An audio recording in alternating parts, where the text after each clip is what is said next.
Counter-Strike 2 has brought with it a tide of shocking roster moves, unpredictable online events, and now a $500,000 LAN in China. The only constant we have throughout is fantasy. This is Fantasy Focus, brought to you by 22bet. First up, this CS2 online doubleheader craziness is looking to completely disrupt the leaderboards.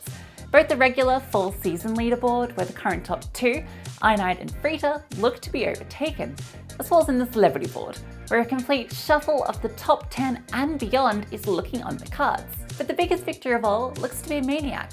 Already at the top of the board, Maniac didn't buy in on Dunkermania and has instead ridden VP and Monty to success in both Roobet and Thunderpick. At one stage, he was on track for a top 1% finish in both leagues. But thanks to some tactical jinxing from Prof, that looks unlikely this time around. Now, Maniac's not the only one to have found success in these last couple of events. With his position at number 1, I bet he's feeling like he's already wearing that crown. But let me tell you, it's not over yet, as CS2 continues to deliver some curious events, with our next fantasy game of the season taking place at the CS Asia Championships 2023. This is a LAN event held in Shanghai, China, with a 500k prize pool, and an interesting mix of both international as well as Chinese teams.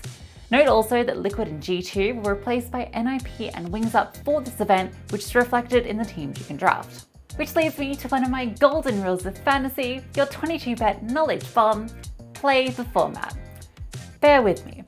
This is a group and playoff event, with padding available if your players top their group and go straight to the semi-finals. So picking a 2-2-1 draft with 2 players from the team that you think will top Group A and 2 from the team that will top Group B is the best possible play on paper.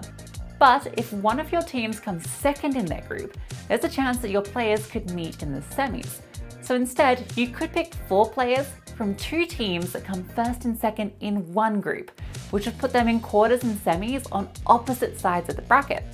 With top-heavy groups in this event, this could actually be a smart approach. These are the sort of things you need to consider if you're wanting to compete for a top draft.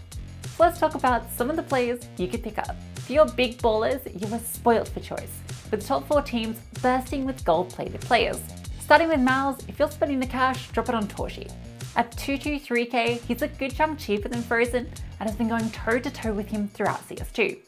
Orpa still remains his best role.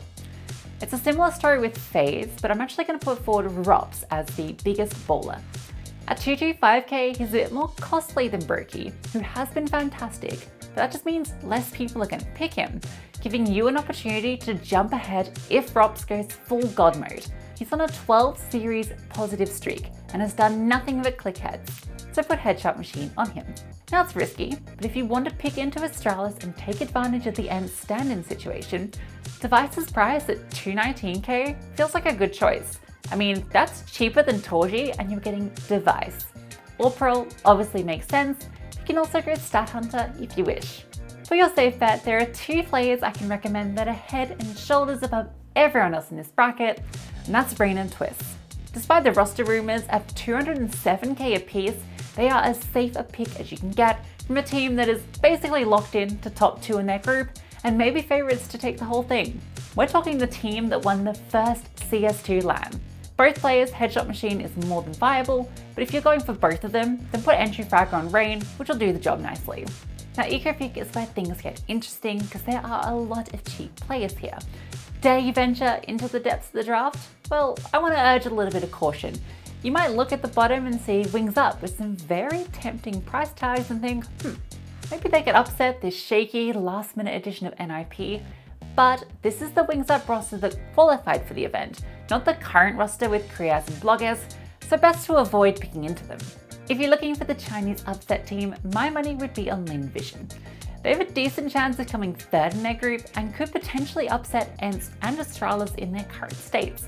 They've beaten out the Tyloo squad 3 out of 5 of the most recent head-to-heads, and you can pick up West Berlin for 179k, a good candidate for Headshot Machine or Entry Fragger. For safer eco picks, look towards the IGLs of FaZe and ENCE, with Karrigan and Snappy coming in at 186 and 188k respectively. Now it's a little bit more than you'd normally want to pay for Karrigan, but CS2 has treated his stats kindly, and being on the winning team certainly helps. The leader role for Karrigan is best, while Snappy is perfect for eco-friendly, which frees up leader to use elsewhere. I'm expecting a lot of similar drafts this event with the obvious favourites in play. So you best get creative, or get ready to learn Chinese, buddy. This has once again been Fantasy Focus, brought to you by 22vet.